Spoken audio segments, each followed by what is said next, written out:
ang babaeng nagkakotse matapos na pumatol sa isang April Fool's prank. Siya si Tiana Marsh na taga New Zealand. April 1, 2015, nagbabasa ng dyaryo si Tiana nang mayroon nga siyang mapansing nakasulat na April Fool's Day Special. Nakalagay dito na magbibigay daw yung BMW ng bagong kotse sa unang taong pupunta doon sa store nila na daladala yung kotse nila. Syempre, libreng sasakyan, sino bang hindi matutuwa, pero syempre nag-aalangan nga siya kasi nga nakalagay April Fool's Special. So alam mo yun, baka prank lang siguro to. Sino ba namang magbibigay ng bagong BMW dahil lang pupunta ka sa kanila, di ba? Dahil wala namang mawawala, pumunta nga si Tiana doon sa may store, dala-dala yung 15 years old na station wagon niya. Around 5:30 AM, dito na nga siya nakarating doon sa may store kung saan kinausap nga niya yung mga empleyado doon tungkol doon sa libreng sasakyan. Tinanong muna siya kung saan nga ba niya ito nalaman, tapos sinabi nga niya nakita lang nga daw niya doon sa dyaryo, and dito nga nag-usap-usap ulit yung mga empleyado. Siyempre, kinakabahan si Tiana nung una kasi nga baka mapahiya siya or whatsoever, pero maya-maya lang,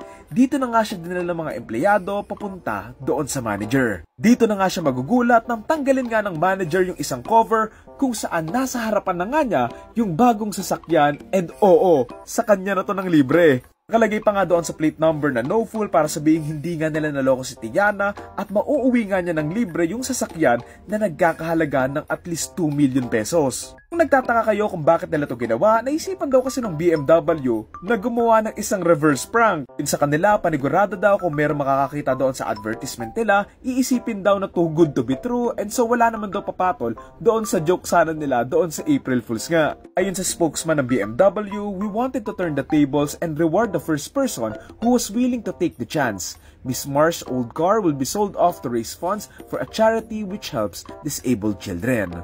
Akala pa nga daw nila noong una marami daw papatol doon sa joke nila, pero ayun nga, si Tiana nga lang yung pumatol. Dag naman nila, masaya naman daw silang napunta nga daw yung sasakyan kay Tiana kasi at least napunta nga daw to sa mas deserving na tao. Yun pa sa kanila, it was a test to see who would risk looking like the ultimate fool for the ultimate car. And yes, nag-risk na mauto nga si Tiana, pero at least nagkaroon naman siya ng libreng sasakyan. So ayun lang naman, kayo ba? Kung meron kayong makikitang ganyang April Fool's prank, papatol din ba kayo? Yun lang. Thank you.